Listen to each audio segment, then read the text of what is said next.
No, that is wrong, and there is some of that that does go on. Absolutely. Would you agree that a lot of it went on with Trump?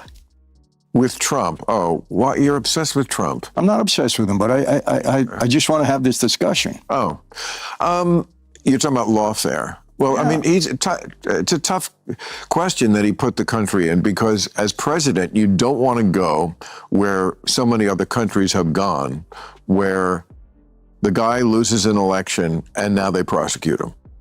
Because they prosecuted him while he was president also with 2 impeachments. Yes, because so he does commit crimes. See, this is the little fly in your ointment, like not conceding the election, trying to get fake electors to show up when he knew, and every court told him you can't do that.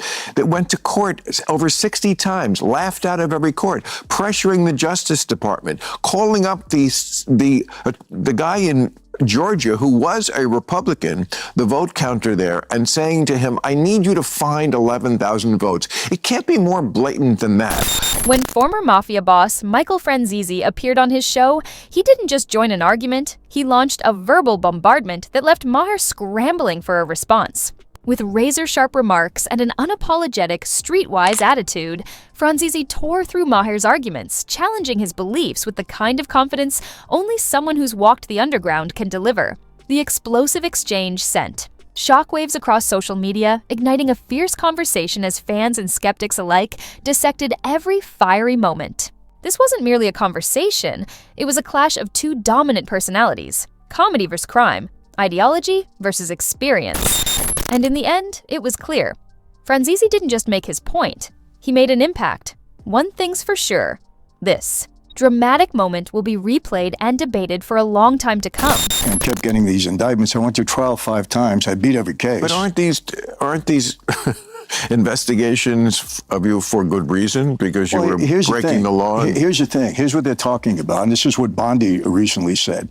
You know, we're no longer going to use the Department of Justice to target an individual and find out what crime he's committing.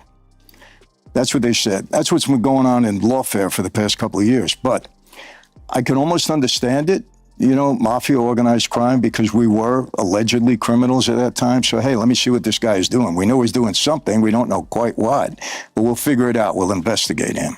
Because it's backwards. In our life, you didn't have a crime and then they go investigate it. They were investigating you to see what crime you might commit.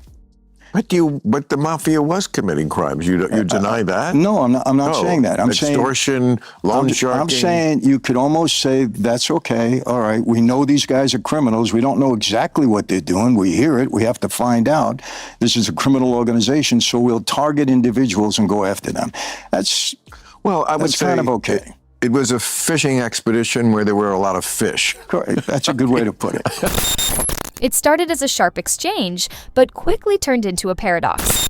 Michael Franzese didn't hold back, accusing the DOJ of targeting citizens for their beliefs rather than actual crimes. Bill Maher initially agreed, denouncing selective prosecution. But the moment Trump's name came up, that logic vanished.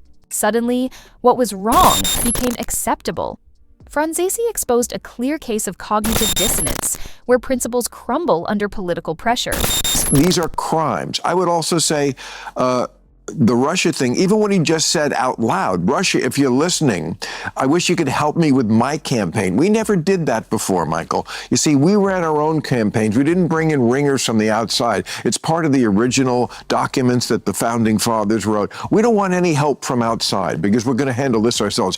Maybe the Republicans and the Democrats fight each other to the tooth and nail, but don't bring in somebody from the outside. He broke that. He broke so many laws, not to mention norms. So the idea that, well, it's just lawfare going after him. It's not lawfare if the guy actually did commit crimes.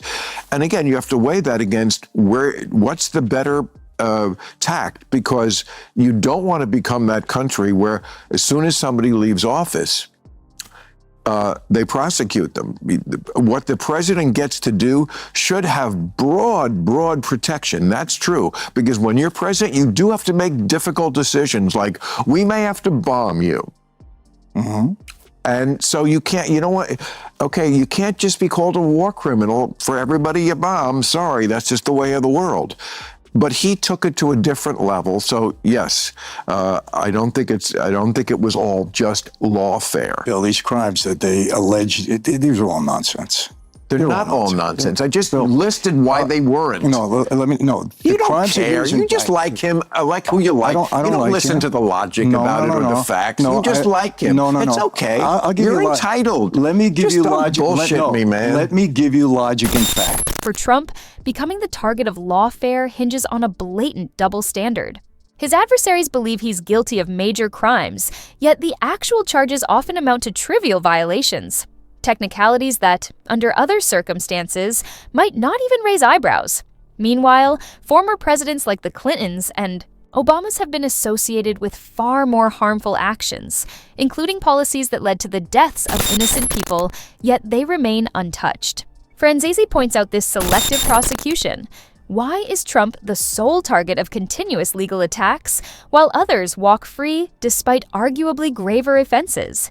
If justice were truly neutral, wouldn't these same investigative efforts apply to all former presidents? Yet it wasn't until Trump became a real electoral threat that the legal floodgates opened. This clear discrepancy fuels the belief that Trump isn't being pursued for serious crimes, but for the sin of being on the wrong side of the political establishment. If the judicial system wants to preserve its integrity, shouldn't accountability apply to everyone? Instead, the obsessive pursuit of Trump raises a dangerous concern. These prosecutions may not be about justice. They may be about suppressing a political opponent. I told you I had 3 racketeering indictments. 3.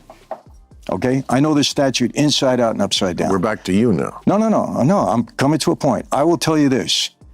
The information and the evidence that was uncovered by the GOP investigation on Joe Biden and Hunter Biden and his family, there was more evidence than there was in any one of my racketeering indictments.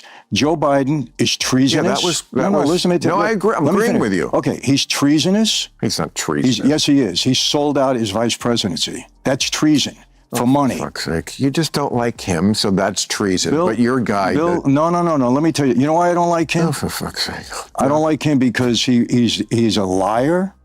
Now, let me finish my point. I didn't say anything. He's a liar. He was never competent to be president. He lied he lied about everything. The guy lied about... I'm not a huge fan. He lied about the laptop.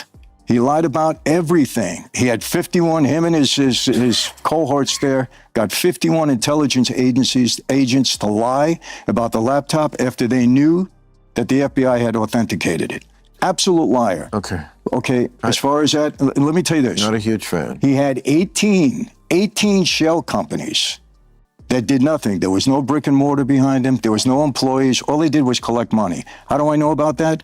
I had 21 shell companies when I was defrauding the government out of tax on every gallon of gas. I know the whole system. He sold out his vice presidency. He sold it out. He's treasonous. Yeah, and he lies. The guy lies. He don't even know how to tell the truth. And he destroyed the country. Treasonous. If we were at war and he was selling secrets to them, we weren't. Well, how do we know what he did for the money? Bill, how do we know he did for the money that he got? He got his ne'er-do-well crackhead son a job in an energy company when he knew nothing about energy. Is that okay? It's not okay, but you have no perspective on what is the bigger crime. You just like the guy you like. No, I so don't. everything he does, you see through rose-colored glasses. Bill, you're wrong. And this other guy, no, you're wrong. It's okay. You're It's what most of the country is like. I would tell but you. Just don't ask me to respect it as critical thinking. I like Donald Trump for the policies that he put into this country, and I think during his time as a president, I didn't know him before that. I met him one time.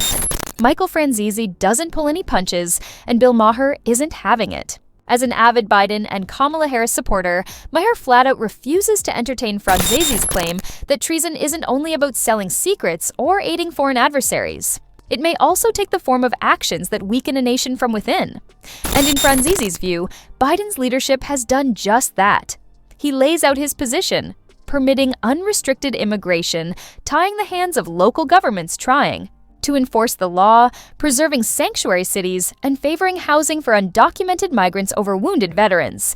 This, to Franzese, isn't just bad policy, it's a betrayal of American citizens. Add to that rising inflation, soaring gas prices, and increased crime, and Franzese sees a government that isn't merely failing its people, but actively harming them. Maher, of course, dismisses the notion, too entrenched in his political ideology to see the argument. But Franzese's fiery takedown on Club Random has sparked a heated conversation. Did he expose the flaws in Maher's thinking, or was this just another clash of opinions? The debate is far from over. So, what do you think? Drop your thoughts in the comments section below, and if you don't want to miss out on the hottest celebrity news, make sure to subscribe to Daily Finder.